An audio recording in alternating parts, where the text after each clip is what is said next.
নিতা season 2 পর্ব 12। সৌরভ সর্দার সোফায় বসে আছেন। সেন্টার টেবিলে নিরলসভাবে পড়ে আছে ধোয়া ওঠা গরম কফির মগ। তবে সেই দিকে কোনো ভ্রুক্ষেপ নেই তার। তার মনোযোগী দৃষ্টি আজকের পত্রিকায়। নিউজপেপারের পাতা উল্টোচ্ছেন তো উল্টোচ্ছেন। পত্রিকায় দেশ রসাতলে যাওয়ার গমগমে সব খবর। রাজনৈতিক দলবলগুলো সব ঝিমিয়ে আছে। দেশের এই বিশ্রী অবস্থায়ও কারোর কোনো ধরনের উন্নত ভূমিকা নেই। হতাশ ভঙ্গিতে মাথা নাড়লেন তিনি। বিড়বিড় করে বললেন, কারোর মধ্যে যদি বিন্দুমাত্র দেশপ্রেম থাকতো। পেপারটা ভাঁজ করে সোফার উপর নামিয়ে রাখলেন তিনি। কফির মগটা হাতে নিয়ে চুমুক লাগালেন। পরক্ষণেই চোখ বোলালেন সদর দরজায়। ঘুম থেকে উঠে সার্ভেন্টদের কাছ থেকে জেনেছেন পুরো রাত উচ্ছ্বাস বাড়ি ফেরেনি।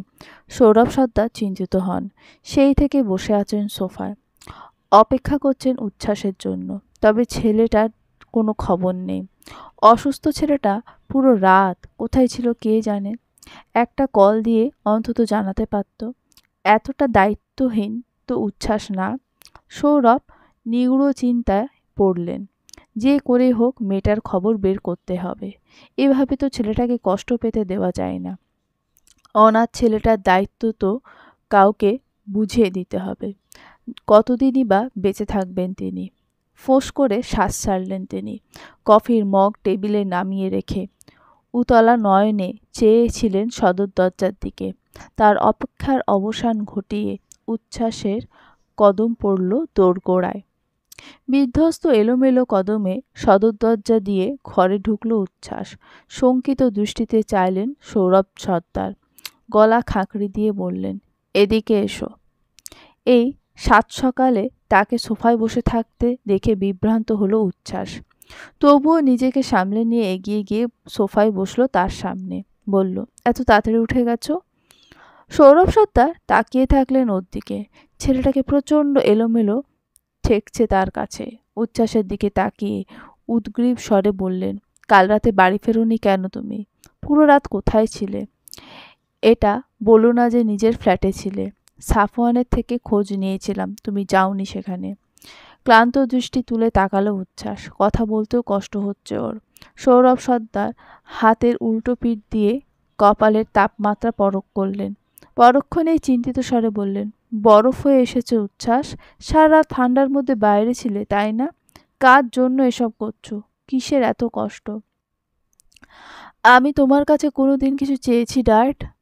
উচ্ছ্বাসের নিম্ন স্বরে সৌরভ সর্দার হতভম্ব হলেন। কিসের পরিপ্রেক্ষিতে কি বলছে ছেলেটা? ব্যাকুল হয়ে জিজ্ঞেস করলেন। হঠাৎ এই প্রশ্ন? বলো না ড্যাড, কোনোদিন কিছু আবদার করেছি তোমার কাছে? না করনি। আমি তোমার সব কথা মেনেছি না? অক্ষরে অক্ষরে পালন করেছি তো? করেছ। তুমি যখন যা বলেছ সেটা করার চেষ্টা করেছি তো? করেছ। আমি যদি তোমার কাছে কিছু চাই, তুমি এনে দেবে আমাকে? মুখ ফুটে চেয়েই দেখো বাবা। ঢোক গেল উচ্ছ্বাস। টলমলে দৃষ্টিতে তাকিয়ে বলল, আমি একটা মেয়েকে অসম্ভব ভালোবাসি ড্যাড। আমার ওকে লাগবে। হকচকিয়ে তাকালেন সৌরভ সর্দার। এমন কিছু আগে আন্দাজ করেছিলেন তিনি, কিন্তু উচ্ছ্বাস যে কথাটা সরাসরি বলবে সেটা অনুমান করতে পারেননি তিনি। বিচলিত কণ্ঠে বললেন, কোন মেয়ে? নাম কি তার? আমাকে সব ডিটেলস খুলে বলো। সে আমাকে ভালোবাসে না ড্যাড। আমাকে চায় না, অন্য কাউকে চায়। ভেজা স্বরে আওড়ালো উচ্ছ্বাস। চোখে পানি টলমল করছে ওর। সৌরভ সর্দার অবাক হলেন ছেলের এই অবস্থা দেখে। উদ্গ্রীব স্বরে আওড়ালেন, নাম বলো। হয়তো তুমি ওকে চেনো ড্যাড। আমি কি করে চিনব? কপালে ভাঁজ ফেলে বললেন সৌরভ সর্দার। উচ্ছ্বাস ঢোক গিলে বলল, প্রাণনেশা। সে কে? ইয়াসির আহমেদের ভাগ্নি। হোয়াট? চিল্লিয়ে বললেন সৌরভ সর্দার। উচ্ছ্বাস মুখ ছোট করে বসল। কিয়ৎক্ষণ কথা বললেন না সৌরভ সর্দার। থম মেরে বসে থাকলেন। পরক্ষণেই তপ্ত স্বরে বললেন, দুনিয়ায় এত মেয়ে থাকতে ওই বেয়াদব মেয়েটাকেই চোখে পড়ল তোমার? এমন করে বলছো কেন ড্যাড? ঠোঁট উল্টে বলল উচ্ছ্বাস। সৌরভ সর্দার ফুঁসে উঠলেন। বললেন, কেমন করছি? তুমি জানো না ও আমার সাথে কি করেছে? ওর মামার সাথে একবার মিট আপ হয়েছিল আমার। অনেক ট্যারা ট্যারা কথা বলেছে মেয়েটা। বিরোধী দলের সভাপতি অপমান করেছে আমাকে। গুরুজনদের টোটালি সম্মান করতে পারে না। এমন মেয়েকে ঘরের বউ বানাতাম? উচ্ছ্বাস আহত প্রাণীর ন্যায় তাকালো, কাঁদো কাঁদো স্বরে বলল, ও একটু এমনিই ড্যাড, কিন্তু ওর মনটা অনেক ভালো।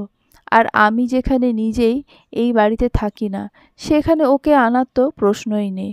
ওকে একটিবার আমার কাছে এনে দাও, আমি ওকে নিয়ে অনেক দূরে চলে যাব।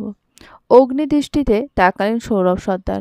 ক্রোধান্বিত স্বরে বললেন, ওর মামা আমার চিরায়ত শত্রু।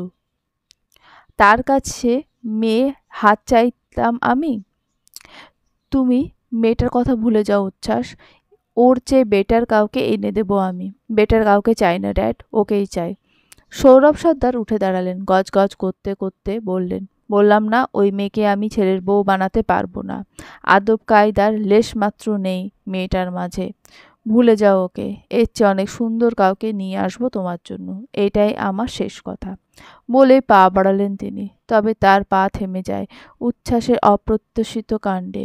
স্তব্ধ দৃষ্টিতে পায়ের দিকে চাইলেন তিনি। উচ্ছ্বাস পা জড়িয়ে ধরে বসে আছে, টলমলে দৃষ্টিতে তাকিয়ে আছে তার দিকে। তবদা খেয়ে চেয়ে থাকলেন তিনি। উচ্ছ্বাস নাক টেনে বলল, প্লিজ ড্যাড, আমার এ কথাটা রাখো।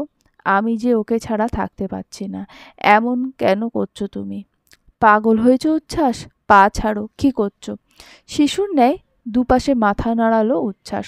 সৌরভ সর্দার ছেলের বাচ্চা মুখ দেখে বলতে ভুলে গেলেন। উচ্ছ্বাস বাচ্চাদের মতো করে ভেজা গলায় বলল, এই জীবনে প্রথমবার কাউকে ভালোবেসেছি আমি। ওই যে তুমি বলেছ না বেয়াদব ও, ওর এসব বেয়াদবির জন্যই এতটা জড়িয়ে পড়েছি আমি ওর সাথে। সময়ের সাথে সব ঠিক হয়ে যাবে। ও যেমনই হোক, আমি ওকে তেমনভাবেই ভালোবাসি। এভাবে আমার মন ভেঙে দিও না প্লিজ। তুমি ছাড়া আমার কে আছে বলো? বাবা মাও তো ছোটবেলায় ছেড়ে চলে গেছে। তুমিও যদি এভাবে মুখ ফিরিয়ে নাও, আমি কোথায় যাব? আমার যে কেউ নেই। উচ্ছ্বাসের কথায় সৌরভ সর্দারের পাথুরে মন ভঙ্গুর হয়। নরম দৃষ্টি নিক্ষেপ করলেন তিনি। চিত্ত কাঁপল ওনার। ছোট বাচ্চারা যেভাবে খেলনার আবদার করে বাবার কাছে, উচ্ছ্বাস সেইভাবেই নিজের ভালোবাসার মানুষের আবদার করেছে। সৌরভ সর্দার নম্র স্বরে বললেন, এতটা ভালোবাসো ওকে? বললাম না, আমার প্রথম ভালোবাসা। আমি চাইলেই ওকে জোর জবরদস্তি করে নিয়ে আসতে পারতাম ড্যাড, কিন্তু আমি ওর চোখের ঘৃণার কারণ হতে চাই না।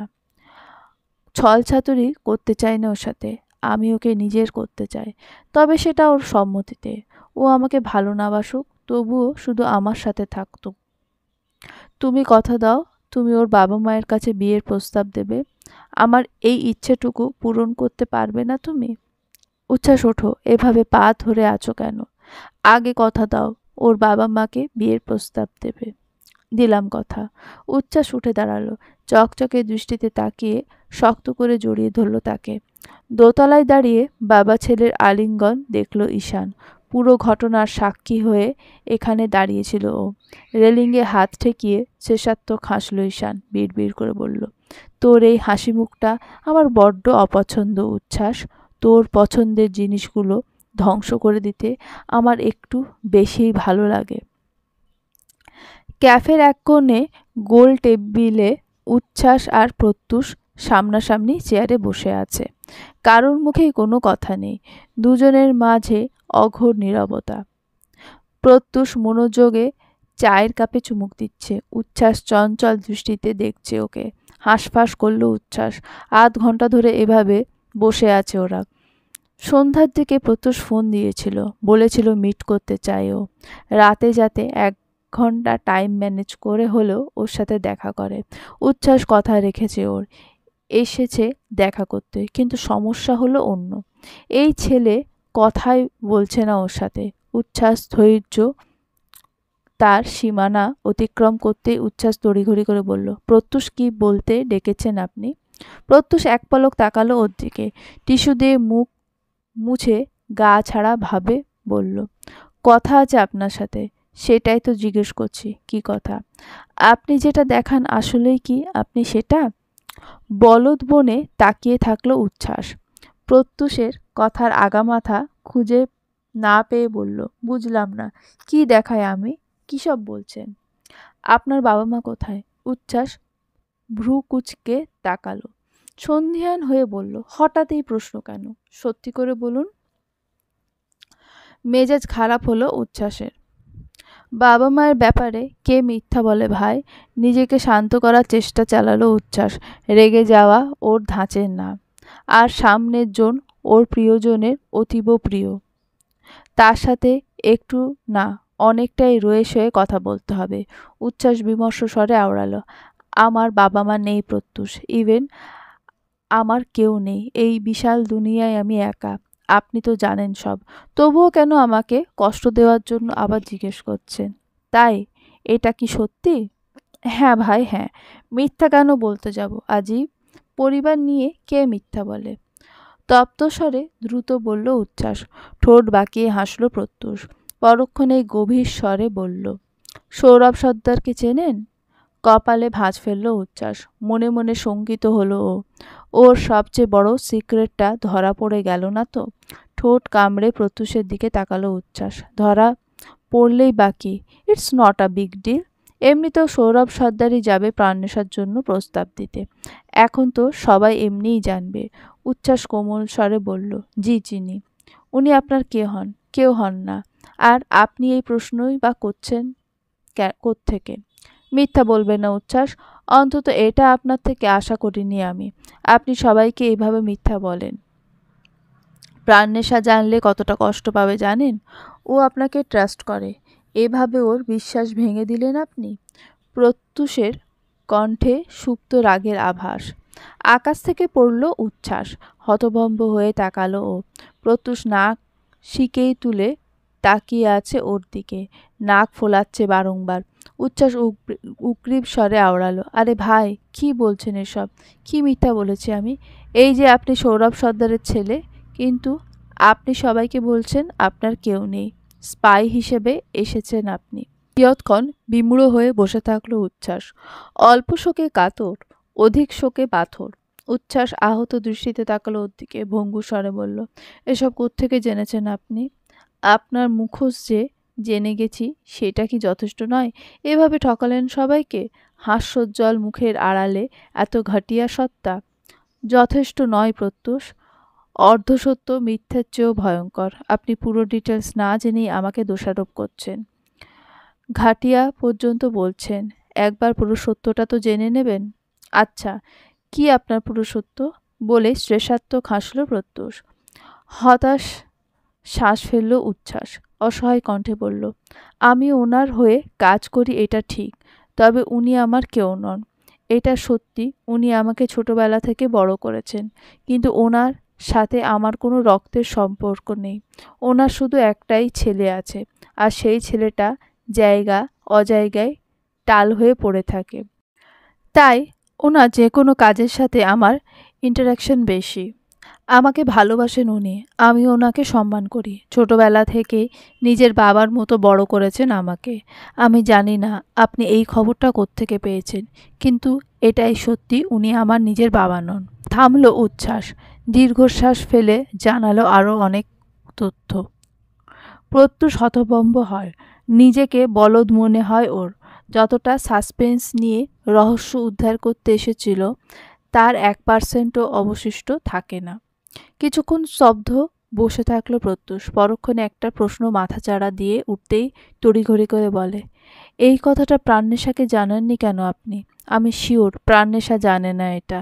প্রাণনেশার মামার শত্রুর সাথে আপনার এত আঁটসাঁট চলাফেরা, এমনকি তার অনেক কাছের আপনি। আপাত দৃষ্টিতে আপনি প্রাণনেশার শত্রুই। বি প্র্যাকটিক্যাল প্রত্যুষ। কী করে জানাতাম আমি ওকে? আমি যে প্রফেশনে আছি সেই প্রফেশনে জীবন বাজি রেখে কাজ করতে হয় আমাদের। কাজটা এমন যে আমাদের না চাইতেও নিজেদের পরিচয় গোপন রাখতে হয়, যাতে আমাদের ওপর আসা কোনো বিপদ আমাদের ফ্যামিলির ওপর আঘাত না হানে। সে আমার ফ্যামিলি হোক না হোক, তবু আমার অনেক কাছের। উনি আমার কাছে আমার বাবার মতো। আমি কখনো ওনার পাওয়ার ইউজ করিনি। আর কিসের শত্রু? আমি ওর কোনো ক্ষতি করতে আসিনি। ওর সাথে দেখাটাও কাকতালীয়ভাবে। শত্রুতা ওর মামার সাথে আমার বাবার। সেখানে আমি কেন ক্ষতি করতে যাব ওর? আমি ওর ক্ষতি করতে পারি না প্রত্যুষ। ফোঁস করে শ্বাস ছাড়ল প্রত্যুষ। নিষ্প্রভ দৃষ্টিতে তাকালো উচ্ছ্বাসের দিকে। পাংশুটে মুখ করে বলল, প্রাণনাশাকে ভালোবাসেন? কোনটা শুনতে চান? যেটা শোনাবেন। মিষ্টি হেসে তাকালো উচ্ছ্বাস। কোমল স্বরে বলল, আমার উত্তরে কষ্ট পাবেন আপনি। আপনাকে কষ্ট দিতে চাইছি না। ঢোক গিল প্রত্যুষ। বলতে চাইল অনেক কিছু, তবে পারল না। কিছুক্ষণ চুপ থেকে নিম্ন স্বরে বলল, আমি কেন কষ্ট পাব? ওর সাথে তো আমার ছায়াও সহ্য করতে পারেন না। একটু কথা বলতে দেখলেই টেনে নিয়ে যান। ভালোবাসি বললে কি সহ্য করবেন? মলিন হাসল প্রত্যুষ। বলল, আমার প্রাণ ভালো থাকলেই হলো উচ্ছ্বাস। She is like my baby. আমার থেকে 7 বছরের ছোট হওয়া সত্ত্বেও ওর সাথে আমার বন্ধুর মতো বন্ডিং ছিল। তবে এখন রাগ করেছে আমার ওপর। রেগে গেলে আমার সাথে আর কথা বলে না। বললেও তেড়া তেড়া উত্তর দেয়। ওর সাথে আমার তেমন কোনো সম্পর্ক নেই, কোনো দিন ছিল না। হ্যাঁ, কষ্ট পাবো এটার জন্য ও আমার থেকে দূরে চলে যাবে। অন্য কোনো ব্যাপার আসবে না এখানে। উচ্ছ্বাস মুচকি হেসে তাকালো ওর দিকে। প্রত্যুষ বিষাদপূর্ণ চোখে স্পষ্ট ও মিথ্যা বলছে। এসব বলতেও কষ্ট হচ্ছে ওর। প্রত্যুষ উঠে দাঁড়ালো। উদগ্রীব স্বরে বলল, কথা বলতে দেখলে টেনে নিয়ে যায়, কারণ ওর জন্য চিন্তা হয় আমার। ওর ভালো মন্দ বোঝার বোধবুদ্ধি এখনো পর্যন্ত হয়নি। ছোটবেলায় থেকেই অতি আদরে আদরে বড় হওয়ায় বিগড়ে গেছে। চাচু ওকে টোটালি শাসন করে না। প্রিয়মের কথা ও শোনে না, তাই এমন করি আমি। আর কাল রাতের রুড বিহেভিয়ারের জন্য সরি। আজ পর্যন্ত প্রাণনেশা ছাড়া আর কারোর সাথে এমন বিহেভ করিনি আমি। নির্জন নিস্তব্ধ রাস্তায় বেপরোয়া গতিতে ছুটে চলেছে প্রত্যুষের কালো গাড়ি। রাত কটা বাজে তা অনুমান করা যায় না। শুনশান নীরবতা বিরাজ করছে চারপাশে। অস্থির চিত্তে স্টিয়ারিংয়ে হাত চালাচ্ছে প্রত্যুষ। বুকের মধ্যে কেমন যে করছে সেটা একমাত্র ওই জানে। হঠাৎ ফোনের রিংটোনে প্রত্যুষের ধ্যান ভঙ্গ হয়। কল রিসিভ করার ক্ষুদ্রতম ইচ্ছা না থাকলেও কী মনে করে ফোন হাতে নিল প্রত্যুষ। পিয়াস ভূঁইয়ার নাম্বার দেখতেই অবাক দৃষ্টিতে তাকালো ও। রিসিভ করতেই ওপাশ থেকে পিয়াস ভূঁইয়ার চিন্তিত কণ্ঠ ভেসে আসে। ধড়ফড় করে বললেন তিনি, প্রত্যুষ কোথায় এখন তুমি? আমি বাড়ি ফিরছি চাচু। কি হয়েছে তোমার? চিন্তিত মনে হচ্ছে তোমাকে। বিচলিত কণ্ঠে শুধালো প্রত্যুষ। পিয়াস ভূঁইয়া আতঙ্কিত স্বরে বললেন, প্রাণনেশার সাথে দেখা হয়েছে তোমার? না তো। কি হয়েছে? এমন করছো কেন তুমি? প্রাণনেশা এখনো বাড়ি ফেরেনি প্রত্যুষ। ওর ফোনও বন্ধ। রাতে দেরি করে ফেরে ও ফোন দিয়ে জানিয়ে দেয় আমাদেরকে, কিন্তু আজকে কলও ধরছে না। প্রত্যুষের বুক ধড়ফড় করে উঠল। ভয়ার্ত স্বরে আওড়ালো, মুগ্ধ তাজিম ওদের থেকে জিজ্ঞেস করেছো? ওর বন্ধুদের সাথে আছে হয়তো। ওর বন্ধুদের কল দিয়েছিলাম, ওদের সাথেও নেই। সবার থেকে খোঁজ নেওয়া শেষ। কেউ জানে না প্রাণনেশা কোথায়। আমার অনেক ভয় লাগছে প্রত্যুষ। প্রত্যুষের হৃৎপিণ্ড ছলাৎ ছলাৎ করে লাফাচ্ছে। হাত কাঁপছে ওর। আশঙ্কায় গাড়ি চালাতেও অসুবিধা হচ্ছে ওর। প্রত্যুষ কম্পিত কণ্ঠে বলল, ভয় পেও না চাচু। আমি থাকতে প্রাণের কিচ্ছু হবে না। আমি আসছি। অস্থির চিত্রে ড্রাইভিং করে পুলিশ স্টেশনের সামনে এসে থামল প্রত্যুষ। গাড়ির ডোর খুলে একইভাবে হন্তদন্ত হয়ে দৌড়ে ঢুকলো ভেতরে। মাঝ রাস্তায় প্রহর ফোন করে জানিয়েছিল ওরা পুলিশ স্টেশনে যাচ্ছে। প্রত্যুষ যাতে ডিরেক্ট ওখানেই চলে যায়। এইটুকু রাস্তা কিভাবে এসেছে ও, সেটা একমাত্র ওই জানে। পিয়াস ভূঁইয়া চেয়ারে বসে একজন অফিসারের সাথে কথা বলছিলেন। প্রহর বসেছিল পাশের চেয়ারে।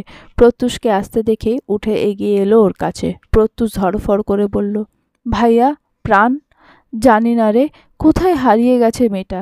বিমর্ষ দৃষ্টিতে তাকালো প্রত্যুষ। তখনই পিয়াস ভূঁইয়ার রাগী কণ্ঠ ভেসে আসে। প্রত্যুষ আর প্রহর তাকালো সেই দিকে। সামনে এগিয়ে গেল দুজন অফিসার। বাড়াবাড়ি করছিলেন পিয়াস ভূঁইয়ার সাথে। পিয়াস ভূঁইয়া রাগে গজগজ করে বললেন, কি বলছেন এসব অফিসার? আমার মেয়েটা নিখোঁজ, আর আপনি বলছেন ডায়েরি লিখতে পারবেন না? তাহলে এই চেয়ারে বসার মানে কি আপনার? অফিসার উদ্গ্রীব স্বরে শুধালেন। আপনি আমার কথা বুঝতে পারছেন না। আমি ওভাবে বলিনি। 24 ঘন্টা পার হয়নি এখনো। 24 ঘন্টার মধ্যে আপনার মেয়ে ফিরে না আসলে তবেই আমরা কেসটা লিপিবদ্ধ করব। এর আগে ডায়েরি লেখার নিয়ম নেই। মেজাজ সপ্তমে চড়ল পিয়াস ভূঁইয়ার। রাগে হিতাহিত জ্ঞান শূন্য হয়ে আওড়ালেন। আপনার চাকরিটা নট করতে আমার 2 মিনিটও সময় লাগবে না। একজন মেয়ে হারানো বিধ্বস্ত বাবাকে আপনি নিয়মকানুন শেখাচ্ছেন? অফিসার অজিত ভয় পেলেন। সূক্ষ্ম ভয়টুকু তার চোখে মুখে প্রকাশ পেল। আগে অবশ্য তিনি ছিলেন একজন অকুতোভয় অফিসার, যার নাম শুনলে অপরাধীর গা শিরশির করত। তবে এখন বয়সের ভারে নুয়ে পড়েছেন তিনি। ক্রমে ক্রমে মহাজনদের অপরাধ ধামাচাপা দেওয়ার তীক্ষ্ণ আদেশ তার আত্মবিশ্বাসে ভয়াবহ আঘাত আনে। বড় বড় মানুষদের বড় বড় কারসাজি। 6 মাস ধরে গ্রাম থেকে 50 ঊর্ধ্ব মেয়ে নিখোঁজ হয়েছে। সাথে অচেনা অজানা মানুষগুলোর রক্তাক্ত পচে যাওয়া দেহের খোঁজ পাওয়া। একটা ছোট বাচ্চাও দেখে বলে দিতে পারবে এরা কোনো এক অমানুষের হাতে নিষ্ঠুরভাবে খুন হয়েছে। তবুও নিয়ম অনুযায়ী কেস ফাইল হয়েছে। প্রতিটা কেস স্টাডি গভীর ফাঁদে আটকে দিয়েছে তাকে। ময়না তদন্তের রিপোর্টে দেখানো হয়েছে পরিচিত হত্যার প্রক্রিয়া। তবে একটারও সুষ্ঠু তদন্ত হয়নি। ফাইলের পাতা উল্টাতে উল্টাতে তার গলা শুকিয়ে আসত। এতগুলো নির্মম ঘটনা ধামাচাপা দেওয়া হয়েছে এই গ্রামে। পেশাগত দায়িত্বে অক্ষমতা বারবার খোঁচাচ্ছিল তাকে। তবে এইসবের বিচার হয়নি। একজন ভিকটিমও জাস্টিস পায়নি। কিভাবে যেন সব ধামাচাপা পড়ে গেছে। তবে আজকের ঘটনা ভিন্ন। প্রাণনেশা নামের তরুণীকে চেনেন তিনি। এমপির নিজের ভাগ্নি। সেও রাজনৈতিক দলের সাথে যুক্ত। একটা বড় পদে আছে। সাথে ভূঁইয়া বাড়ির মেয়ে হওয়ার ক্ষমতা যশ সবই আঁটোসাঁটো। মেয়েটাকে অপহরণ করা সাহসকার হবে। প্রাণনেশার মতো শক্তিশালী পরিবারের মেয়েকে তুলে নেওয়া সহজ কথা না। হতাশ ভঙ্গিতে মাথা নাড়লেন তিনি। এতদিনে অভিজ্ঞতায় এটা বেশ বুঝতে পেরেছেন তিনি। এটা অপহরণ। এতদিন যে কালপ্রিটরা এতগুলো মেয়ের জীবন নাশ করেছে তারাই থাবা বসিয়েছে প্রাণনেশার ওপর। আর যে এই কাজটা করেছে তার ক্ষমতার শেকড়ও অনেক দূর পর্যন্ত বিস্তৃত। পিয়াস ভূঁইয়ার কণ্ঠে নিজের ভাবনা ছেড়ে বেরিয়ে এলেন তিনি। সামনে তাকিয়ে হতাশ স্বরে বললেন, আপনি একজন অন ডিউটি অফিসারকে এভাবে হুমকি দিতে পারেন না। আমি আপনার মনের অবস্থা বুঝতে পারছি, বাট আপনাকেও আমাদের সীমাবদ্ধতাটা বুঝতে হবে। কেস ফাইল করুন তাহলে। অজিত একটা দীর্ঘশ্বাস ফেলে অপহরণের এফআইআর লিপিবদ্ধ করে। পিয়াস ভূঁইয়া চোখ মুছে উঠে দাঁড়ালেন। প্রত্যুষের সাথে চোকাচোকি হতে তার আবেগের বাঁধ নিগুড়ভাবে ভাঙল। হয়তো পরিস্থিতির তিক্ততা দুজনের মধ্যে তিক্ততা সৃষ্টি করেছে। তবে প্রত্যুষ যে প্রাণনেশার কতটা প্রিয় সেটা উনি ছাড়া আর কে বেশি জানে। শক্ত করে জড়িয়ে ধরলেন তিনি প্রত্যুষকে। চোখের পানি ছেড়ে দিয়ে বললেন, প্রত্যুষ, আমার মেয়েটা কোথায় চলে গেল? প্রত্যুষ উত্তর দিতে পারে না, সান্ত্বনাও দিতে পারে না। গলা আটকে আসে ওর। প্রাণনেশা ওর জীবনের অবিচ্ছেদ্য অংশ। ওর প্রাণের চেয়েও প্রিয় মানুষটা হারিয়ে গেছে। ওকে সান্ত্বনা দেবে কে? প্রাণনেশার চোখ খুলতেই অন্ধকারের তীক্ষ্ণতা তার স্নায়ুতে আঁচড় কাটল। চারপাশটা শূন্য আর নীরব। চারপাশে ঘুটঘুটে অন্ধকার বিরাজমান হলেও এটুকু অনুমান করা যায়, সে একটা কুটিরে বন্দী আছে। এক অচেনা ছোট্ট কুটিরে, ঠান্ডা ঘরে সে চেয়ারের সাথে হাত পা বাঁধা অবস্থায় নিথর হয়ে বসে আছে। সারা শরীর রাতের শীতলতায় জমে যাচ্ছে। অন্ধকার এমনই যেন আলো এখানে কোনো দিন আসেনি। তবুও মন বলছে এইটুকু ঘরে শেষ নয়। আশেপাশে আরও কিছু আছে, হয়তো এক টুকরো বিশাল জঙ্গল, জংলি প্রাণীদের দফায় দফায় ভয়ঙ্কর ডাক মাঝে মাঝে কানে বাড়ি খাচ্ছে। হতবুদ্ধি প্রাণনেশা ভাবছে, কে তাকে এখানে এনেছে, কেন এমন করলো। শত্রুর তো অভাব নেই, তবে এতটা গাঢ় শত্রুতাও নেই যে এভাবে অন্ধকারে বন্দি করে রাখবে তাকে। শরীরে একদিকে অসহ্য যন্ত্রণা আর অন্যদিকে মনের অজস্র প্রশ্ন। হাতের বাঁধনে তীক্ষ্ণ দড়ির চাপ যেন মাংসের গভীর ক্ষত তৈরি করেছে। কাঁপতে থাকা ঠোঁট দিয়ে সে কিছুটা শব্দ করার চেষ্টা করলো, কিন্তু গলা থেকে কিছুই বের হলো না। এক অদৃশ্য আঠালো অনুভূতি যেন তার স্বরকে আটকে রেখেছে। প্রাণনেশা মনে হঠাৎ ভেসে উঠল জ্ঞান হারানোর আগের মুহূর্তের কথা। বন্ধুদের সাথে হ্যাং আউট ছিল ওর। পুরো দিন ঘোরাঘুরি শেষে সন্ধ্যার দিকে বাড়ি ফিরেছিল। তারপর সুনসান রাস্তায় কিছু অযাচিত গণ্ডগোলে গাড়ি ছেড়ে নামল। পরপরই কেউ একজন পেছন থেকে রুমাল চেপে ধরল ওর মুখে। তারপর আর কিছুই মনে নেই। যখন জ্ঞান ফিরল তখন বীভৎস অন্ধকারে আবিষ্কার করল নিজেকে। এক চূড়ান্ত দোলাচলে ছটফট করতে লাগলো প্রাণনেশা। হাতে পায়ে বাঁধা দড়ি জানান দিল ওর অসহায়ত্ব। শেষ নিজের অবস্থান মেনে নিয়ে দুর্বল গলায় ডেকে উঠল, কেউ কি আছে এখানে? আমাকে কেন আটকে রাখা হয়েছে? আওয়াজটি নিঃশেষ হয়ে গেল অন্ধকারে। কোনো সাড়া নেই। আবার ডাকলো প্রাণনেশা। এবার অন্ধকার কেবল তার নিজের কণ্ঠের প্রতিধ্বনি ফিরিয়ে দিল। ঠিক তখনই দূর থেকে পায়ের শব্দ শোনা গেল। শব্দের ধীর গতি এবং ভারী পদক্ষেপ জানান দিল কেউ এগিয়ে আসছে। প্রাণনেশার গলা শুকিয়ে গেল। তার শরীর শীতল ঘামে ভিজে উঠল। অস্পষ্ট ছায়া ধীরে ধীরে তার সামনে এসে দাঁড়ালো, কিন্তু সে নীরব। মুখে কোনো শব্দ নেই, শুধু নিঃশ্বাসের ফ্যাঁসফ্যাঁসে আওয়াজ কানে এসে লাগে। কে আপনি? আমাকে এখানে বন্দি করে রেখেছেন কেন? প্রাণনেশার কণ্ঠে ভয় আর ক্রোধ মেশানো। লোকটা কোনো উত্তর দিল না।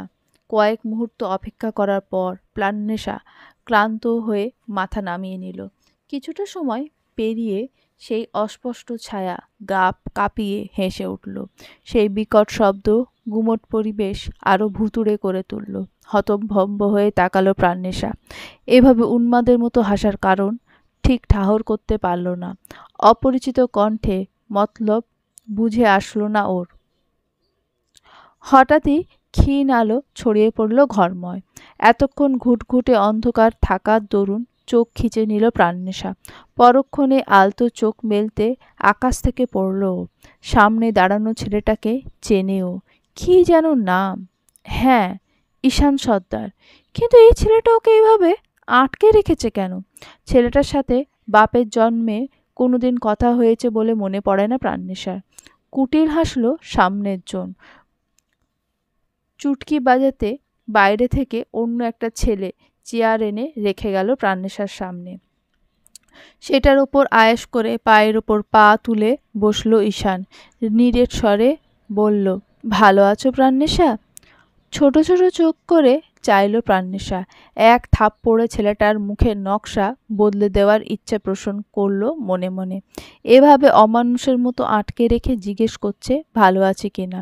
পরক্ষণে চঞ্চল দৃষ্টি ঘুরিয়ে চারপাশে চাইল প্রাণনেশা। ক্ষীণ আলোটা কোত্থেকে আসছে ঠাহর করা যায় না। জায়গাটা চেনা চেনা মনে হয় ওর। প্রাণনেশার গতিবিধি শকুনের দৃষ্টিতে পরখ করল ঈশান। গম্ভীর স্বরে আওড়ালো, কিছু জিজ্ঞেস করেছি তোমাকে। আমাকে আটকে রেখেছেন কেন? কিসের শত্রুতা আমার সাথে? বাঁকা হাসল ঈশান। দুপা সোজা করে একেবারে প্রাণনেশার মুখোমুখি বসল। বলল, তোমার সাথে শত্রুতা নেই, তবে তুমি যার অনেক পছন্দের তার সাথে আছে। ঈশানের এমন হেয়ালি কথা বুঝতে না পেরে ভ্রু কুঁচকে তাকালো প্রাণনেশা। ঈশান ফের বাঁকা হাসল। বলল, অনেক কিছু জানো না তুমি। সব কিছু জানাতে নিয়ে এসেছি তোমাকে। বাট আফসোসের কথা কি জানো? এসব জানার পর তুমি এখান থেকে আর ফিরতে পারবে না। এখান থেকেই তোমার জীবনের সমাপ্তি ঘটবে। নিশুতি রাত। বাড়ির সবাই ঘুমে নিমত্ত। উপুড় হয়ে ঘুমাচ্ছে উচ্ছ্বাস। হঠাৎই তীব্র ফোনের রিংটোনে ঘুমের ব্যাঘাত ঘটল ওর। যদিও নিজের প্রফেশনের জন্য এভাবে রাত বিরেতে ফোন আসে ওর কাছে। ঘুম হারাম করে ছুটতে যেতে হয় উচ্ছ্বাসকে। তবুও বিরক্ত তো লাগে। তার উপর আজ একেবারে খুশি মনে ঘুমোচ্ছিল ও। একটা মেয়েকে বিয়ে করার স্বপ্ন, কাছে পাওয়ার আশা, নতুন জীবনের সুন্দর কল্পনা উচ্ছ্বাসের ঘুম আরও জোরদার করেছিল। তবে এসব সুন্দর অনুভূতির মাঝে ফোনটা কর্কশ শব্দে বাজতে শুরু করলো। আরামের ঘুম হালকা হতে বহু কষ্টে চোখ টেনে খুলল ও। ফোন দেওয়া ব্যক্তিটিকে কিছুক্ষণ গালাগাল করতেও ভুলল না। হাতড়ে কোনো মতে ফোনটা তুলল উচ্ছ্বাস। ঘুম ঘুম স্বরে আওড়ালো, কে বলছেন? স্যার, কোথায় আপনি? এদিকে তো কেলেঙ্কারি ঘটে গেছে। সাফওয়ানের ধরফড়িয়ে বলা কথায় কপালে ভাঁজ পড়ল উচ্ছ্বাসের। ঘুমের তোপে চোখ মেলতে কষ্ট হচ্ছে ওর। ওইভাবে চোখ বন্ধ করে নিষ্প্রভ কণ্ঠে বলল, আমাদের জীবনে কেলেঙ্কারি ঘটে না কোনো দিন। আজকের ঘটনা অন্য দিনের মতো নয়। সর্বনাশ ঘটে গেছে স্যার। এটা আপনার জীবনের সাথে জড়িত। ধুর, কি হয়েছে সেটা তো বলবে। ভাবিকে খুঁজে পাওয়া যাচ্ছে না। আমি তো জানতাম তোমার মায়ের একটাই ছেলে, সেটা তুমি। তোমার কোন ভাইয়ের বউ নিখোঁজ হয়েছে? বলেই হামি তুলল উচ্ছ্বাস। সাফওয়ান ওদিকে ক্যাবলাকান্ত হয়ে বসে থাকে। পরক্ষণেই তড়িঘড়ি করে বলে, মজা মনে হচ্ছে আপনার স্যার? একদমই না, ডিটেলসে বলো। তোমার কোন ভাবি? আপনার হবু বউ প্রাণনেশা। ঘুমের ঘোরে বলল উচ্ছ্বাস। পরক্ষণে কথাটা মাথায় ঢুকতে ঘুম উবে গেল ওর। ধরফড়িয়ে উঠে বসল উচ্ছ্বাস। চিল্লিয়ে বলল, হোয়াট? হ্যাঁ, এখন মজা নেন স্যার, এনজয়, ঘুমান আপনি, ব্যঙ্গ করে বলল সাফওয়ান। অথচ উচ্ছ্বাসের বুক ধুকপুক করছে তখন। হুড়মুড়িয়ে বিছানা ছেড়ে নামলো। তড়িঘড়ি করে বলল, সাফওয়ান, কোত্থেকে পেয়েছো খবরটা তুমি? প্রাণনেশার ফ্যামিলি জিডি করেছে থানায়। গ্রামের ওই থানার সিক্রেট খবর তো আমরাই আগেভাগে জানতে পারি। কখন থেকে নিখোঁজ জানো কিছু? সন্ধ্যা থেকে। সেটা তুমি আমাকে এখন বলছো, ডাফার? ধমকে বলল উচ্ছ্বাস। অথচ সাফওয়ানের হাসির শব্দ শোনা গেল। এতক্ষণে অস্থির স্বর গম্ভীর রূপ ধারণ করল। তাচ্ছিল্যে হেসে বলল, নটা বিগ টাক স্যার। এমন ঘটনা তো গ্রামে অহরহ ঘটে। এতদিন অন্য মেয়েদের সাথে ঘটত। আপনি ভিকটিমকে জাস্টিস পাইয়ে দেওয়ার বদলে কালপ্রিটকে বাঁচাতেন।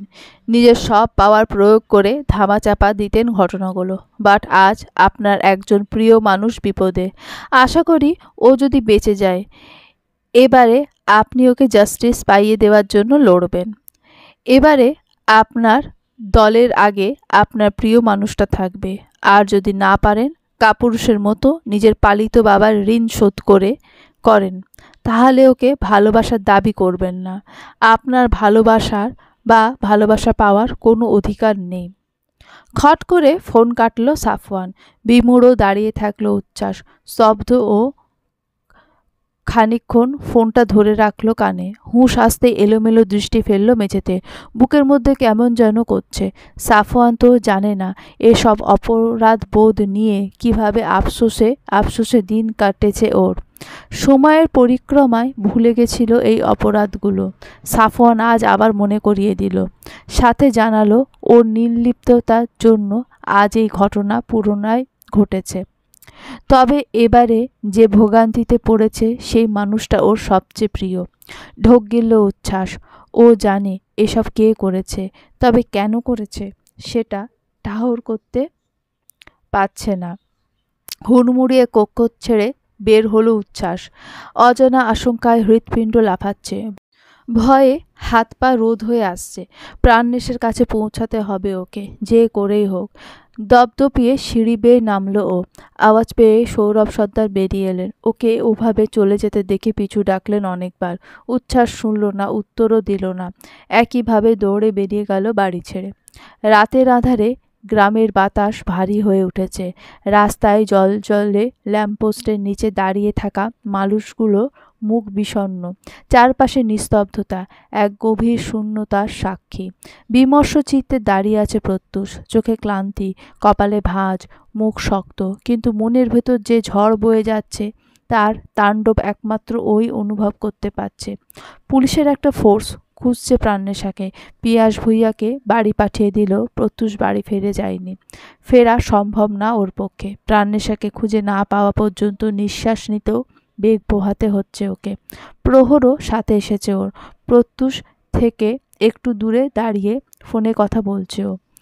একবার প্রাণনেশার মামা কল করছে, বিভিন্ন ইনফরমেশন দিচ্ছে ওকে। জরুরি কাজে গ্রামের বাইরে আছেন তিনি। প্রাণনেশার খবর শোনা মাত্রই রওনা দিয়েছেন। তবে পুরো রাস্তা ফোন করে খবর নিচ্ছে প্রহরের থেকে। প্রিয়মেরও একই অবস্থা। আরিশাকে নিয়ে কক্সবাজারে ঘুরতে গিয়েছিল ও। তবে বোনের খবর শুনে মন টিকছে না ওর। কিছুক্ষণ পরপরই ফোন দিচ্ছে প্রহরকে, আর কন্টিনিউয়াসলি বলে যাচ্ছে প্রাণনেশাকে পেয়েছে কিনা। প্রহর ফোন রিসিভ করতে করতে হয়রান হয়ে যাচ্ছে। প্রত্যুষ এক পলক তাকালো সেই দিকে। গাড়ির সাথে হেলান দিয়েই দাঁড়িয়ে আছে ও। প্রহর ওর ফোন পর্যন্ত নিজের কাছে রেখেছে। প্রত্যুষ কল রিসিভ করছে না কারোর। সেই অবস্থা নেই ওর। মুখ ঘুরিয়ে সামনে তাকালো প্রত্যুষ। বুকের মধ্যে এক রাস শূন্যতা। চোখ জ্বলছে, সাথে পুড়ছে বুক।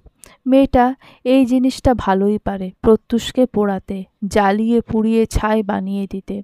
প্রত্যুষের অসহায়ত্ব জানান দেয় প্রাণনেশা ওর জীবনে কি মাইনে রাখে। দুর্বলের ন্যায় পিঠ ঠেকিয়ে বসল প্রত্যুষ। চোখ বুঝতেই চোখের কার্নিশ বেয়ে তত্তরিয়ে অশ্রু গড়ালো। গলবিল বেয়ে কান্নার ছিটকে এলো। নোনা জল আটকানোর বৃথা চেষ্টা করল প্রত্যুষ, কিন্তু মন তো মানে না। মেয়েটা কোথায় চলে গেল ওকে ছেড়ে? হিচকি তুলল প্রত্যুষ, ভেজা গলায় আওড়ালো, আর কতভাবে শাস্তি দিবি আমাকে প্রাণ? মানুষ মনে হয় না আমাকে তোর?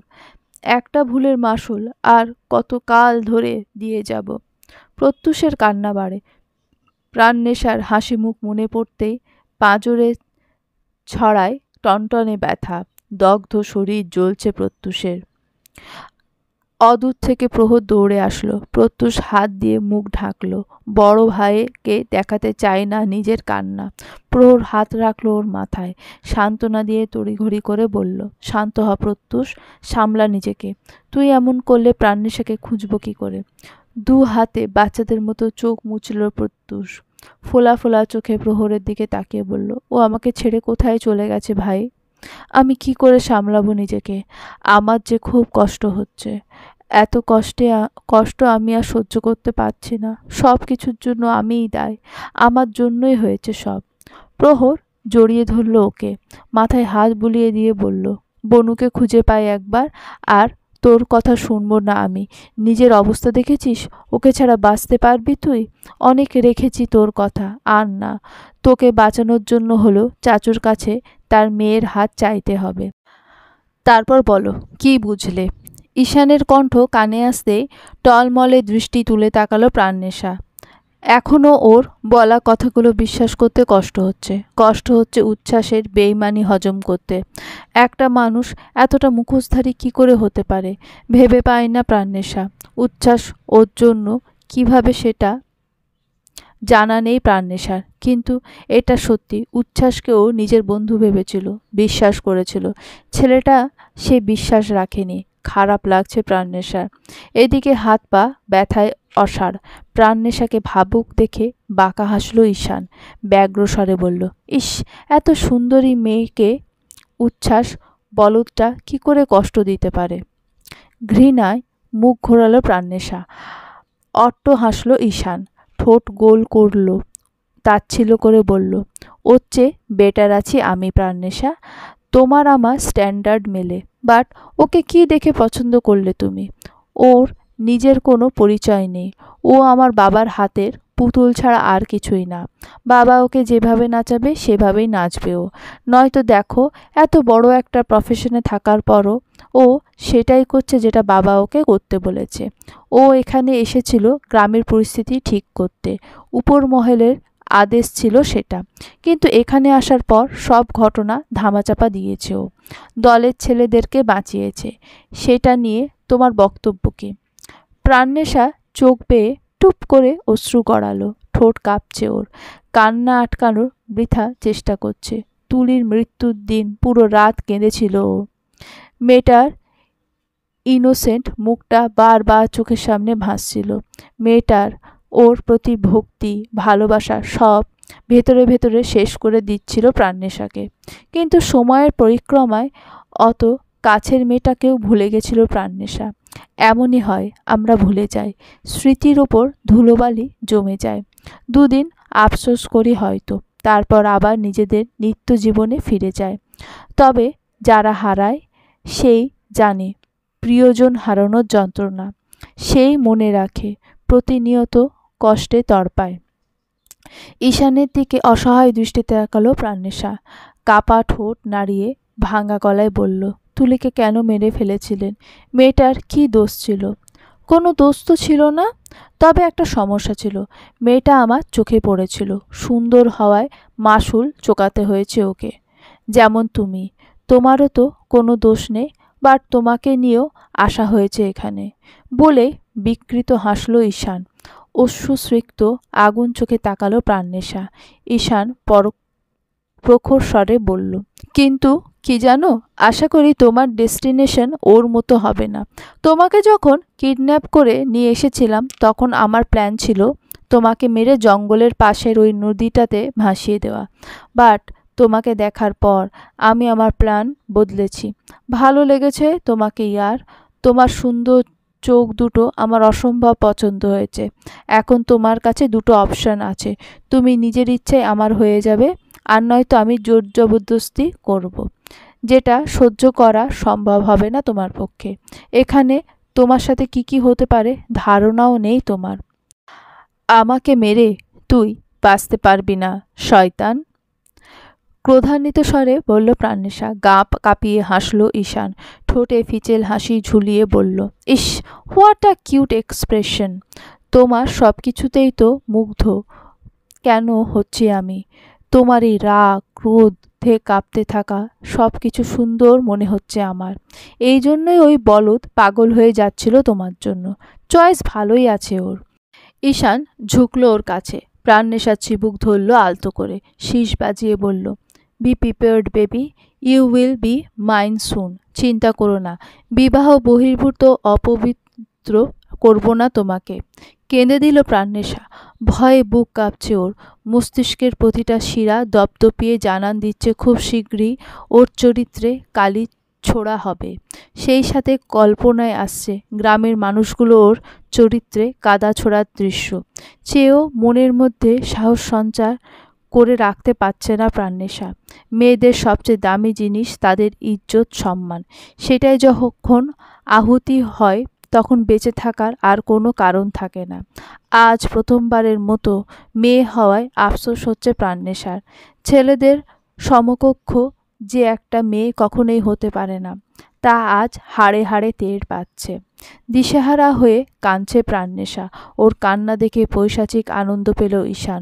পরক্ষণে উদ্গ্রীব হয়ে শুধালো, হেই, কাঁদছো কেন তুমি? তোমার কান্না ভেজা মুখ থেকে রেগে যাওয়া মুখটা বেশি সুন্দর ছিল। মাথা নোয়ালো প্রাণনেশা, ভাঙা গলায় তপ্ত স্বরে বলল, আমি মরে যাব, তবুও তোর কাছে নিজেকে সমর্পণ করব না, দেখা যাবে। শীষ বাজাতে বাজাতে চলে গেল ঈশান। টইটম্বুর জলমাখা নেত্রে মেঝের দিকে চেয়ে থাকলো প্রাণনেশা। অন্তঃপটে এক গোমড়া মুখর স্মৃতি। আচ্ছা, আল্লাহ না করুক ও যদি কোনো অযাচিত ঘটনার সাক্ষী হয়, তবে কি প্রত্যুষ ভাই ওকে দেখে নাক সিটকাবে, ঘৃণায় চোখে তাকাবে? প্রাণনেশা কী করে সহ্য করবে সেই কলঙ্ক? প্রত্যুষ ভাইয়ের চোখে নিচু হয়ে বেঁচে থাকার চেয়ে তো মৃত্যুই শ্রেয়। প্রাণনেশা হিচকি তুলে বলল, কোথায় তুমি প্রত্যুষ ভাই? দেখো ওরা কি করেছে আমার সাথে। মাথা নুয়ে ক্লান্ত ভঙ্গিতে বসে আছে প্রাণনেশা। হাত পা অসাড় হয়ে আছে। মনের যন্ত্রণার সাথে শরীরের যন্ত্রণায় কাহিল করে দিচ্ছে ওকে। হঠাৎই বাইরে কিছু গণ্ডগোলের শব্দ আসলো এই ধারে। দ্রুত মাথা তুলে চাইল প্রাণনেশা। বাইরে থেকে চিৎকার চেঁচামেচির আওয়াজ পাওয়া যাচ্ছে, দপদপিয়ে দৌড়ানোর শব্দ ঠাহর করা যাচ্ছে। ঢোক গিলল প্রাণনেশা। ঘর পোড়া গরু সিঁদুরে মেঘ দেখলেও ভয় পায়। প্রাণনেশার হয়েছে সেই একই অবস্থা। কোনো উল্টোপাল্টা শব্দ কানে আসলেও ভয়ে সিটিয়ে যাচ্ছে মন। আচমকায় কাঠের দরজাটা ধুম করে ভেঙে গেল। হকচকিয়ে সামনে চাইল প্রাণনেশা। একটা দৃশ্যমান ছায়া লণ্ঠন হাতে এগিয়ে এলো। ভয়ের তো দৃষ্টিতে চাইল ও। সেই ছায়াটা ধীর পা ফেলে এগিয়ে এলো প্রাণনেশার কাছে। ভয়ে গুটিসুটি মেরে বসার চেষ্টা করল ও। সেই ছায়াটি ধীরে এসে হাঁটু মুড়ে বসলো প্রাণনেশার সামনে। লণ্ঠন উঁচু করে ধরে মুখের মাস্ক খুলল। হুডি নামাতেই হতভম্ব দৃষ্টিতে তাকিয়ে থাকলো প্রাণনেশা। হতবিহল কণ্ঠে আওড়ালো, উচ্ছ্বাস! লণ্ঠনের লাল আভা ছড়িয়ে পড়ছে উচ্ছ্বাসের মুখে। মুখে হাসি লেপ্টে ওর, যেন কাঙ্ক্ষিত জিনিস নিজের করে পেয়েছে। উচ্ছ্বাস কোমল স্বরে বলল, আমি চলে এসেছি প্রাণ, আর কোনো ভয় নেই তোমার। বিভ্রান্ত প্রাণনেশা কিয়ৎক্ষণ কথা বলতে ভুলে গেল। লণ্ঠন নামিয়ে রাখল হাত থেকে।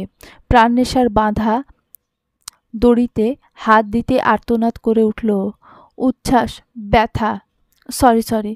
ধীরে সুস্থে প্রাণনেশার হাতে পায়ের দড়ি খুলল উচ্ছ্বাস।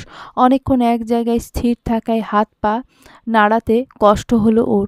উচ্ছ্বাস হাত দুটো আঁকড়ে ধরল ওর। নরম স্বরে বলল, ঠিক আছো তুমি? নির্লিপ্ত দৃষ্টিতে তাকালো প্রাণনেশা। খানিকটা সময় চেয়ে থাকলো উচ্ছ্বাসের দিকে। পরক্ষণেই ঝাড়া মেরে ছাড়ালো ওর হাত। উচ্ছ্বাসের হাসি মুখ ধপ করে নিভে গেল। উতলা হয়ে শুধালো, কি হয়েছে প্রাণনেশা? আপনি ওদের সাথে হাত মিলিয়েছেন তাই না? ওদের সাথে মিলেই মেরে ফেলবেন আমাকে। আপনার আসল রূপ জেনে গেছি আমি উচ্ছ্বাস। এত ভালো মানুষই দেখানোর কোনো প্রয়োজন নেই। মাথা নুয়ে দীর্ঘশ্বাস ফেলল উচ্ছ্বাস। এই পরিস্থিতির যে সম্মুখীন হবেও সেটা জানা ছিল ওর। ঈশান ওর প্রতিটা দোষ প্রাণনেশাকে ব্যক্ত করেছে, জানিয়েছে উচ্ছ্বাসের সব অপরাধ। উচ্ছ্বাস মাথা উঁচিয়ে তাকালো প্রাণনেশার দিকে, অপরাধী স্বরে বলল, আমি আমার অপরাধ স্বীকার করছি প্রাণনেশা। আপনি যা শাস্তি দেবেন আমি মাথা পেতে নেব, কিন্তু এখন এসব নিয়ে কথা বলার সময় নয়। যে কোনো সময় বিপদ হতে পারে। আমাদের বেরোতে হবে এখান থেকে। আমি কোথাও যাব না আপনার সাথে। আবার নাটক করছেন আপনি? বেঈমান, বিশ্বাসঘাতক! এত বড় বেঈমানি করতে বুক কাঁপল না আপনার? আপনাকে তো এক সেকেন্ডও সহ্য হচ্ছে না আমার। কিভাবে ঠকিয়েছেন আমাকে! ছি! প্রাণনেশা প্লিজ, বোঝার চেষ্টা করুন। এখনও আমরা বিপদসীমার ভেতরে। আগে এখান থেকে বের হয়নি, তারপর না হয় আমাকে শাস্তি দেবেন, কিন্তু এখন প্লিজ হাত জোড় করছি আপনার কাছে, এখান থেকে চলুন। আপনার নিরাপত্তা আমার দায়িত্ব। হাহ! আমার নিরাপত্তার ঠেকা নিয়ে বসে আছেন আপনি? অথচ যে মেয়েগুলোকে জাস্টিস পাইয়ে দেওয়ার কথা ছিল তাদের কালপ্রিটকে বাঁচিয়েছেন। আপনার সাথে কথা বলতেও রুচিতে বাধছে আমার। ছি! বলার আর কিছুই খুঁজে পেল না উচ্ছ্বাস। প্রাণনেশার ব্লেম সত্যি, সাথে এটাও সত্যি এই ছিছিকারী যোগ্য ও। উঠে দাঁড়ালো প্রাণনেশা। মাথা নিচু করে উচ্ছ্বাসও উঠে দাঁড়ালো। প্রাণনেশা গজগজ করতে করতে বলল, আপনি একটা ফালতু ছেলে। কোনো দিন ভালো হবে না আপনার। মানুষের ইমোশন নিয়ে যারা খেলে তারা কখনো ভালো থাকতে পারে না। উচ্ছ্বাস ধরতে গেল প্রাণনেশাকে, এক্সপ্লেন করতে চাইল অনেক কিছু, তবে প্রাণনেশা সেই সুযোগ দিল না। ঝাড়া মেরে সরালো উচ্ছ্বাসকে, সাথে ছুড়ল কিছু তিক্ত বাক্য। উচ্ছ্বাস অসহায় ভঙ্গিতে পলক ঝাপটায়। এতটা বেকায়দায় কখনো পড়েনি ও। নিজের জন্য কোনো চিন্তা নেই ওর, তবে প্রাণনেশাকে সেভ করতে হবে। ঈশান আপাতত উপস্থিত নেই এখানে, তবে যে কোনো সময় চলে আসবে ও। ওর চেলাপালা যাদেরকে বাইরে সামাল দিয়ে এসেছে ও, তারাও যে কোনো সময় আক্রমণ করে বসবে। যদিও সেই অবস্থা উচ্ছ্বাস রাখেনি, তবুও কখন কোন বিপদ কোন দিক থেকে চলে আসে বলা তো যায় না। প্রাণনেশা ফুঁসছে, রাগে পুরো শরীর কাঁপছে ওর। সামনের ছেলেটাকে ইট মেরে মাথা ফাটিয়ে দিতে মন চাইছে। যতবার বেঈমানির কথা মনে পড়ছে ততবার গায়ে কাঁটা দিচ্ছে। মন চাইছে উচ্ছ্বাসকে ওর প্রাপ্যটা বুঝিয়ে দিতে, আর ওর প্রাপ্য হচ্ছে এই শয়তানি মাথাটা বাড়ি মেরে ফাটিয়ে দিতে। আচমকায় উচ্ছ্বাস এসে ওর হাত আঁকড়ে ধরল, আলতো হাত টেনে বলল, প্লিজ প্রাণনেশা, চলুন এখান থেকে। নাক ফুলিয়ে চাইল প্রাণনেশা, হাত ছাড়ানোর চেষ্টা করলেও উচ্ছ্বাস ছাড়ল না। ফের শক্ত গলায় কিছু বলতে যাবে তার আগেই উচ্ছ্বাস ধমক লাগালো। হাঁ হয়ে তাকালো প্রাণনেশা। উচ্ছ্বাস গম্ভীর স্বরে বলল, চুপ, একদম চুপ, আর একটা কথাও না। বলেছি না এখান থেকে বের হওয়ার পর যা বলার বলবেন, শাস্তিস্বরূপ বন্দুক দিয়ে গুলি ছুড়লেও আমি টু শব্দ করব না। স্তব্ধ প্রাণনেশার হাত আটকে কুটির থেকে বেরোলো উচ্ছ্বাস। প্রাণনেশা মনে অভিমান জমে মুখে কুলু পেটে থাকলো ও। বাইরে বেরিয়ে যানপন্নায় অবাক প্রাণনেশা। ঈশানের চেলাপালাগুলো মাটিতে শুয়ে গড়াগড়ি খাচ্ছে, মুখ দিয়ে শব্দ করছে। এহেন পরিস্থিতিতেও এদের অবস্থা দেখে হাসি পেল প্রাণনেশার। উচ্ছ্বাস হাত আঁকড়ে রাখলো প্রাণনেশার, বাচ্চার ন্যায় আগলে রেখে হাঁটলো সামনে। উচ্ছ্বাসের কদম অনুসরণ করে এগিয়ে যায় প্রাণনেশা।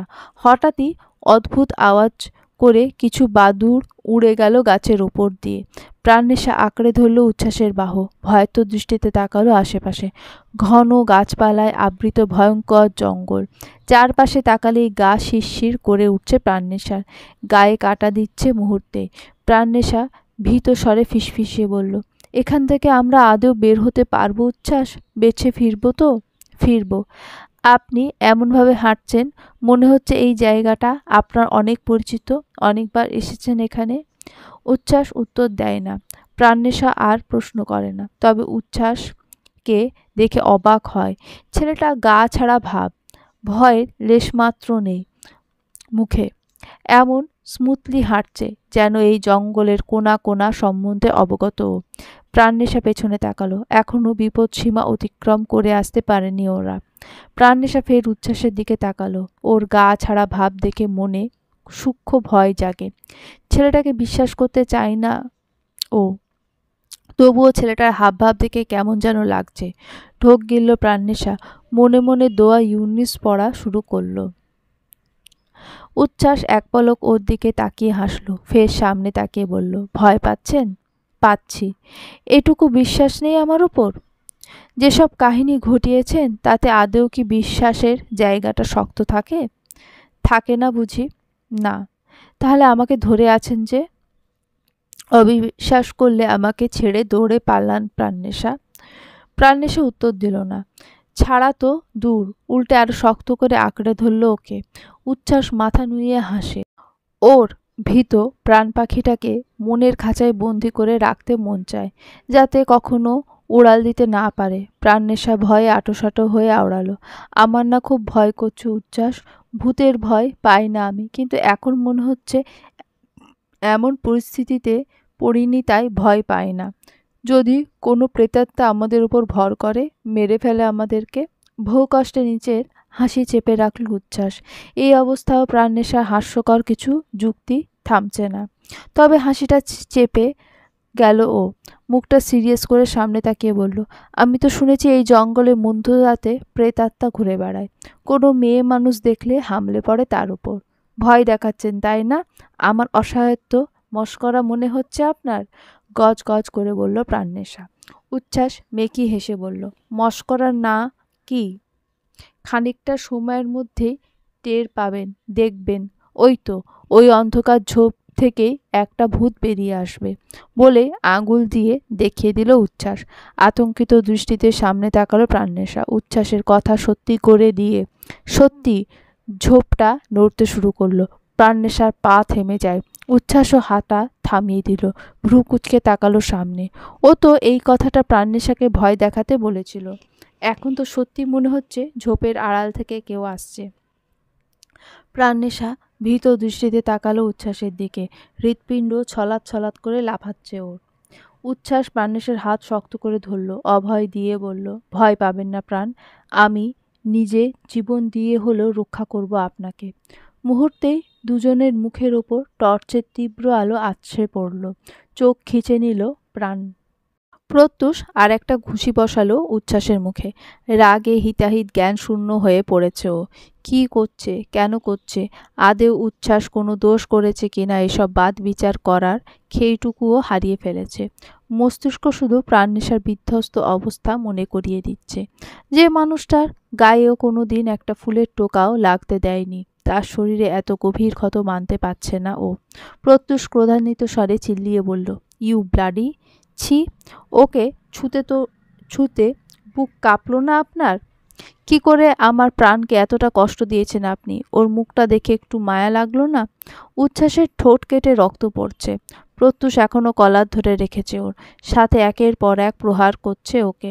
উচ্ছ্বাস এক টুকরো আঘাতও ফিরিয়ে দিল না প্রত্যুষকে, শুধু নিষ্পলক চেয়ে থাকলো প্রাণনেশার দিকে। সিটিয়ে দাঁড়িয়ে আছে প্রাণনেশা, স্তব্ধ ও। কিয়ৎক্ষণ রিয়াকশন দিতে ভুলে গেল। যে মানুষটা নিজের মুখচোরা স্বভাবের জন্য অন্যর সাথে ঝগড়া পর্যন্ত করতে পারে না, সে মানুষটা একজনকে এভাবে নির্দয়ভাবে মারছে, সেটা অবিশ্বাস্য ঠেকল প্রাণনেশার কাছে। হুঁশ আসতেই দৌড়ে গেল প্রাণনেশা, প্রত্যুষকে জাপটে আঁকড়ে ধরল পেছন থেকে। উচ্ছ্বাসের থেকে টেনে ছাড়ানোর চেষ্টা করলো নিজের সর্বশক্তি দিয়ে। প্রত্যুষ ছাড়ল না উচ্ছ্বাসকে। মাথায় ভূত চেপে বসেছে ওর, মনে মনে প্রতিজ্ঞা করেছে প্রাণনেশা যে কষ্ট পেয়েছে সেই কষ্ট উচ্ছ্বাসকে অনুভব করিয়ে তবেই দম নেবে ও। এর আগে উচ্ছ্বাসের নিস্তার নেই। আচমকায় কান্না পেল প্রাণনেশার। নাক দিয়ে রক্ত পড়ছে ছেলেটার, অথচ মুখ দিয়ে টু শব্দ করছে না। নিজের উপর এই অযাচিত আঘাতের কোনো প্রতিঘাত করছে না। প্রাণনেশা সহ্য হচ্ছে না ওর এই অবস্থা। ছেলেটা যে দোষী করুক না কেন, কিন্তু প্রাণনেশার তো কোনো ক্ষতি করেনি, অথচ প্রত্যুষের ক্ষোভ প্রহারের কারণ এটাই যে দোষটা উচ্ছ্বাস আদৌ করেনি। প্রাণনেশাকে বাঁচাতে এসে ছেলেটা এভাবে ভুগছে, মার খাচ্ছে, সেটা সহ্য হলো না প্রাণনেশার। প্রত্যুষ এখনো রাগ মেটাচ্ছে ওর ওপর। প্রত্যুষকে থামাতে না পেরে অঝরে কেঁদে দিল প্রাণনেশা। কাঁদতে কাঁদতে কণ্ঠ উঁচিয়ে বলল, প্রত্যুষ ভাই, ও কিছু করেনি, প্লিজ মেরো না ওকে, ওর কোনো দোষ নেই, ও তো আমাকে বাঁচাতে এসেছিল। হাত থেমে গেল প্রত্যুষের। প্রগাঢ় দৃষ্টিতে তাকালো ও প্রাণনেশার দিকে, তবুও মুখের কাঠিন্য ভাব সরল না। প্রাণনেশা কাঁদছে, ভয়ের চোটে হিচকি উঠে গেছে ওর। অসহায় দৃষ্টিতে তাকালো প্রত্যুষের দিকে। পরক্ষণে উচ্ছ্বাসের দিকে দৃষ্টি পড়তেই ছুটে গিয়ে বসলো ওর পাশে। ছেলেটা চোখ বন্ধ করে বড় বড় করে শ্বাসটা ফেলছে। প্রাণনেশা আলতো হাত রাখলো ওর গালে, অস্থির কণ্ঠে ডাকলো, উচ্ছ্বাস, চোখ মেলুন। হেই, উঠুন না, বেশি কষ্ট হচ্ছে? চোখ খুলছে না দেখে প্রত্যুষের দিকে তাকালো প্রাণনেশা। অভিযোগের স্বরে বলল, এটা কি করলে তুমি?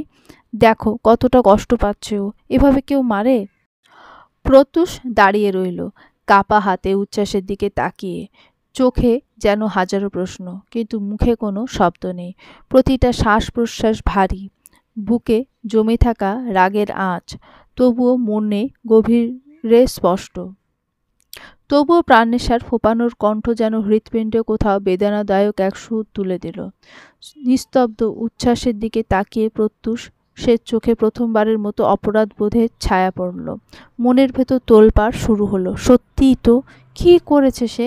প্রাণনেশাকে রক্ষা করতে এগিয়ে আসা একজন মানুষকে এইভাবে আঘাত করেছে, যেখানে প্রত্যুষের ওর প্রতি কৃতজ্ঞ হয়ে হাজারো ধন্যবাদ দেওয়ার কথা ছিল, সেখানে ওকে এভাবে মেরেছে, তাও কোনো কারণ ছাড়াই। কিন্তু রাগ যে ওকে হিতাহিত জ্ঞান শূন্য করে দিয়েছে।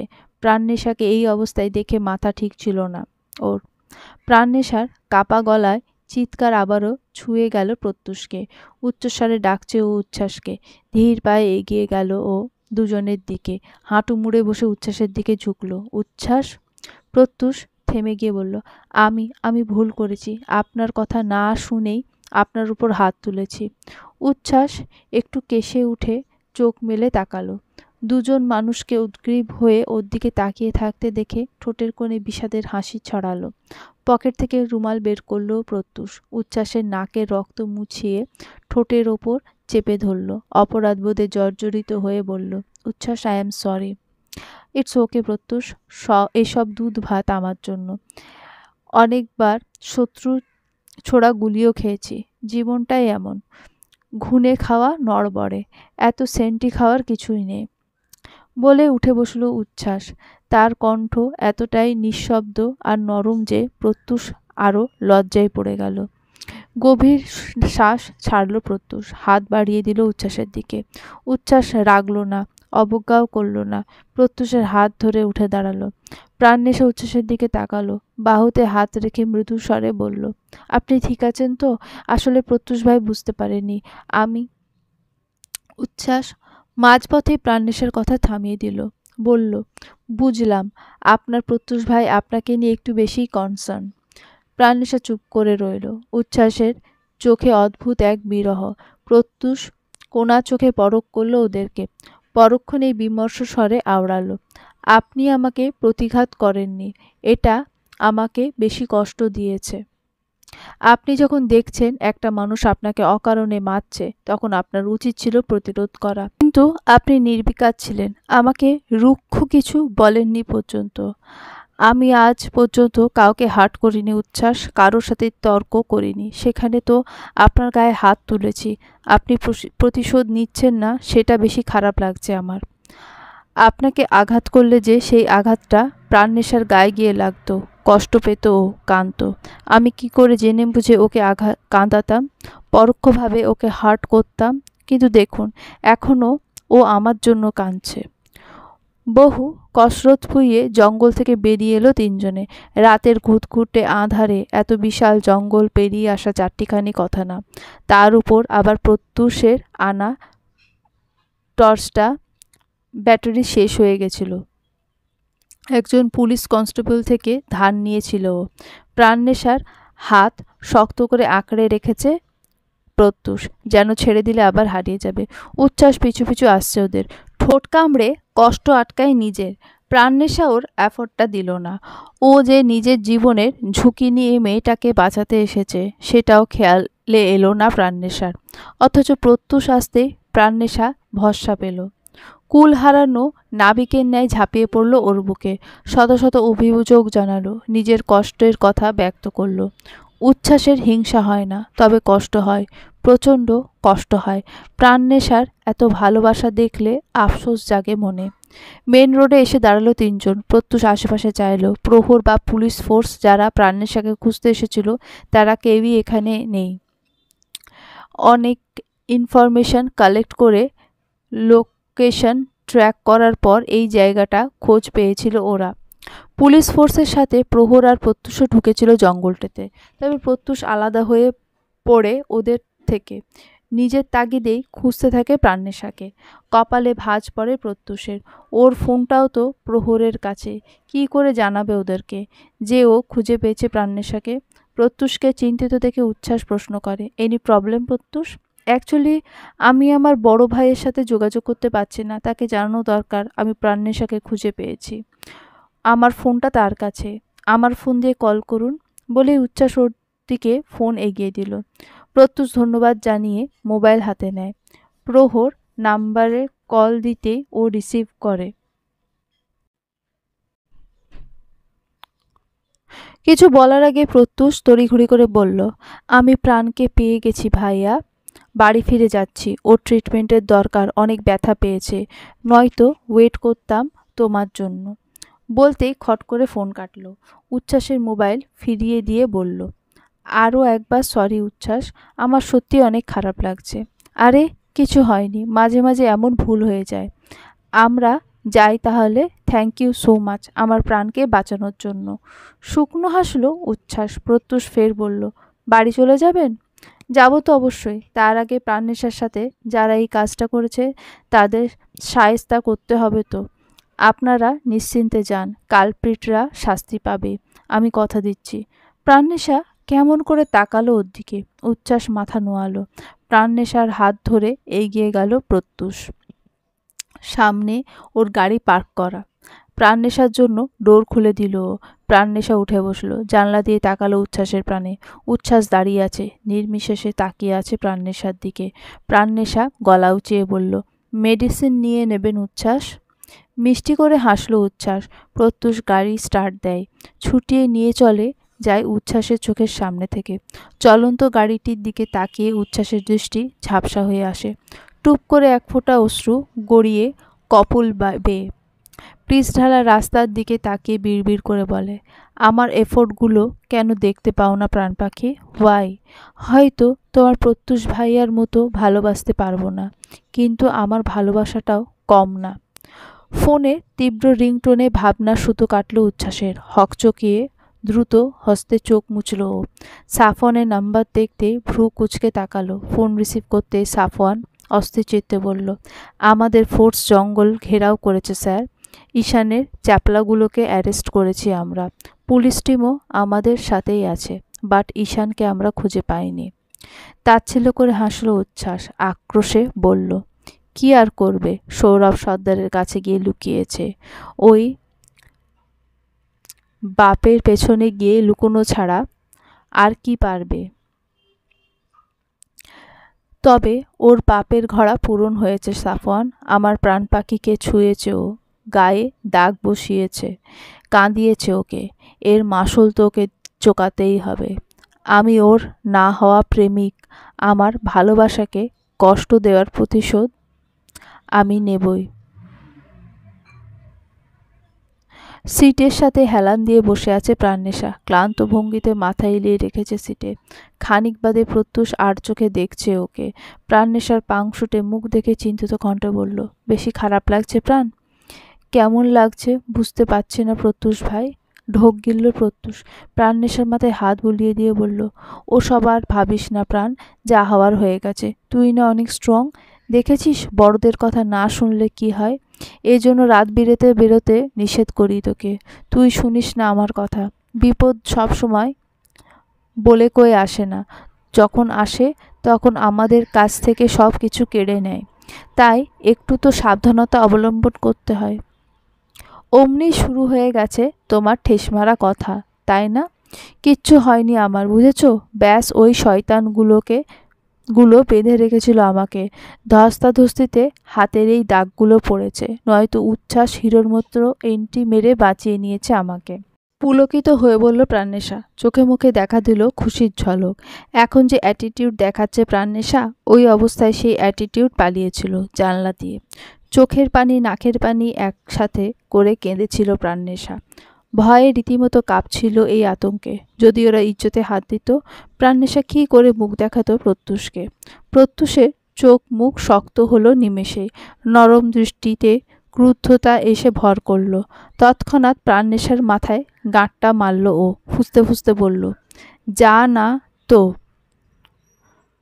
তোর অতি পছন্দের উচ্ছ্বাসের কাছে আমার সাথে কেন এসেছিস বেয়াদব? চোখ মুখ কুঁচকে চাইল প্রাণনেশা। প্রত্যুষের দিকে তাকিয়ে দেখল নাক ফুলিয়ে ড্রাইভিং করছে। ঠোঁট টিপে হাসলো প্রাণনেশা। ছেলেটাকে জ্বালাতে ভালোই লাগে ওর। সবচেয়ে বেশি ভালো লাগে যখন প্রত্যুষ জেলাস হয় ওর জন্য। ইদানিং ছেলেটাকে কষ্ট দিতে ভালো লাগছে ওর।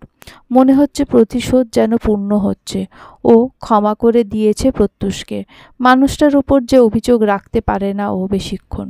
তবু পূর্বে দেওয়া সকল কষ্ট অনুভব করতে হবে প্রত্যুষকে। এত সহজে সব কিছু মীমাংসা হতে দেবে না প্রাণনেশা। চিন্তিত ভঙ্গিতে গালে হাত ঠেকিয়ে বসে আছেন সৌরভ সর্দার। নিস্তব্ধ ঘর, শুধু ঘড়ির কাঁটার টিকটিক শব্দ শোনা যায়। পাংশুটে মুখে চেয়ে আছেন তিনি টাইলসের মেঝের দিকে। এই নিয়ে 20 বারের মতো উচ্ছ্বাসের নাম্বারে কল ঠুকলেন তিনি। এবারও কল রিসিভ করলো না উচ্ছ্বাস। চিন্তায় মাথা ফেটে যাবার জোগাড়। ঈশান আবার একটা বিপদ বাঁধিয়ে এসেছে। এত মানা করার পরও ছেলেটা শুনল না। সে নিজের অসভ্যতামি জারি রাখল। উচ্ছ্বাস বেরিয়ে যাওয়ার পর পর কল এসেছিল ওনার কাছে। গোপন সূত্রে খবর পেয়েছিলেন তার সুপুত্র একটি মেয়েকে জঙ্গলে ওই কুটিরে আটকে রেখেছে। তবে তিনি প্রথমে জানতেন না সে যে প্রাণনেশা। খবর পেয়েছিলেন আরও অনেক পরে। তখন পরিস্থিতি হাতের মুঠো থেকে বেরিয়ে গেছে। এই পরিস্থিতি এবার কি করে সামাল দেবেন তিনি?